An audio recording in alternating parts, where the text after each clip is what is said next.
What's up, y'all? 5D Lifestyles, Talbot here. We are doing a little update on the swing video. I am so happy to say that people are actually making them out there. It's amazing. This is the Knotty version, the Knotty Addendum to the swing video. That's right. This is the Knotty Addendum. Tom, I'm sorry. We're going to show you that knot. It is important to show you the details on how this thing works. We're going to start with this one here. This was the newest one I made. It's just one rope, right? So this is the simple version. I'm going to show you the simple version, and then I'm going to show you why the other swing is better. All right, the knot on both ends, on this one, I use the same thing. It's called a clove hitch, right? And so look how pretty it is when it's all done right. Can you see that? Yeah? So stick. Rope. Go around the rope and then kind of behind, right? This rope that came in. And then you're going to go around, you know, the opposite way that you went behind. So this is coming behind. This one goes in front. And then you go back through the loop, back through the hole, right? So the way my dad taught me was around and under, around and under, but as I do it and I'm explaining around the other, it's more kind of like around and through, right? So I do at least 3. And then pull it real tight, at least 3. And the nice thing about this knot is it kind of grips. Can you see that, Oz? You showing the knot? You can. It kind of grips on itself so you don't get a lot of like lateral movement, although you do get some lateral movement after these wild children use these for a long time.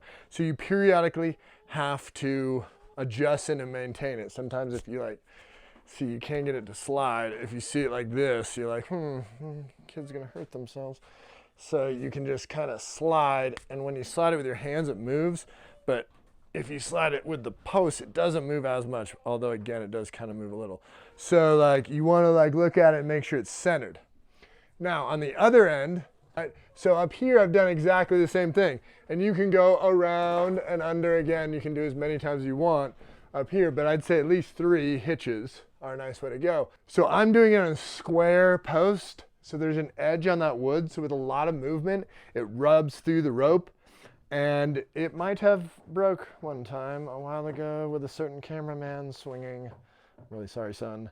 We fixed it. So now I put rubber on all these so you don't get that rub. I just take like an old like innard of a tire and put that on there so you don't get the rubbing as much.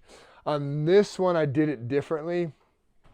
I actually did 2 different ropes, tied it specifically around there, then another backup one all on rubber, and then tied this rope through that. Now, this one is better because I used a piece of webbing. To be specific, I used an old dog leash, right?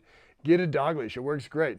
Do the half hitches on this end, right? You can do them around a few times and then kind of come back through. It looks like I did a bunch of hitches on here and did some on one side and some on the other to kind of center it. And then the cool thing is it's just got a built-in loop, right? And then I just tied a bowl in from this rope between. So this one I think is better because that hitch, because of the webbing, is flat. It really doesn't move, and I rarely ever have to adjust this one. So I personally recommend doing the webbing because it grips on there better, and it's kind of nice to like have the loop. Then you don't, it's easier to adjust. This new one, I find myself adjusting it a lot. I hope that helps. I hope that answers the issues. If Odin would ever come over here, I could show you the other really important part. Odin, come here. Just come here. Come here, come here. All right, so the little one that this swing is built for didn't really want to cooperate. So we're gonna pretend, so pretend like you're a little taller. So I like to test directly under. We're clear, but let's say he was a little taller, the swing was a little lower. If it hits, then I go up there and I readjust the line to make sure on a swing when it's at its longest point, it's gonna clear and not hit his head. Right, that's very important because these things go flying and you don't want to clock in the head, right? I hope this has been helpful. And if those knots aren't clear, don't be shy to let me know in the comments and we will make them clear. We will.